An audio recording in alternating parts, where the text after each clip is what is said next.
तो गाइज, क्यों CM Punk ने 2014 में WWE और प्रो रेसलिंग को बाय बाय कह दिया था, क्यों, आज उसी के बारे में हम इस वीडियो में बात करने वाले हैं। तो वीडियो को एंड तक जरूर देखिएगा। तो बिना किसी देरी के हम इस वीडियो को स्टार्ट करते हैं।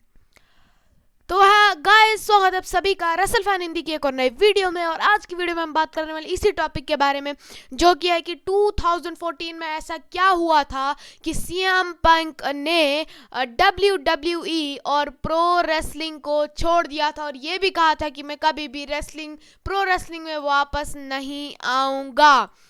तो अब हम आज उसी के बारे में बात करने जा रहे हैं। तो स्टार्ट करते हैं।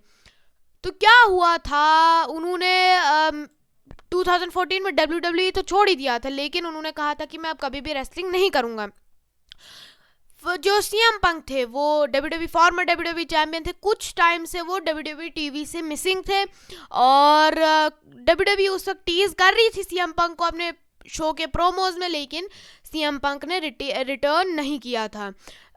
तो और बाद में WWE ने कंफर्मेशन हमें दे दी थी कि सीएम पंक को हमने रिलीज कर दिया है। उसके बाद सीएम पंक आए थे कोल्ड कैबाना के पॉडकास्ट पे और उन्होंने कहा था कि WWE ने सीएम पंक को जनवरी में सस्पेंड कर दिया है और उसके बाद उनकी और सीएम पंक की कोई भी बात नहीं हुई और जिस दिन सीएम पंक की शादी थी उस दिन उनको रिलीज कर दिया गया। तो यहाँ पर लगने लगा कि यही रीज़न था कि सीएम पंक क्यों रिलीज हुए। लेकिन इसके बाद भी बहुत कुछ चीज़ें बाहर आई, वो भी मैं आपको बताऊंगा। इसके बाद सीएम पंक ने जो WWE कंपनी उसको सू भी कर दिया था और सीएम पंक ने इसके बारे में भी बात की कि ब्रोकन रिब्स के बारे में उन्होंने बात की, इंजर्ड नीज के बारे में, कंकशंस के बारे में, हेल्थ के बारे में, बहुत कुछ चीज़ों के बारे में उन्होंने बात की। उन्होंने ये भी कहा कि जो WWE थी वो ट्राई कर रही थी, मतलब सीएम पंक को रश करने की कोशिश कर रही थी रेसल करने के लिए। और सीएम पंक जो थे उस वक्त सोने में भी उनको तकलीफ हो रही थी और सीएम पंक उस वक्त 42 साल के थे और उनकी बैक में एक लंप और इन्फेक्शन था, जो कि एक WWE डॉक्टर नहीं मान रहे थे उस लंप को निकालने के लिए।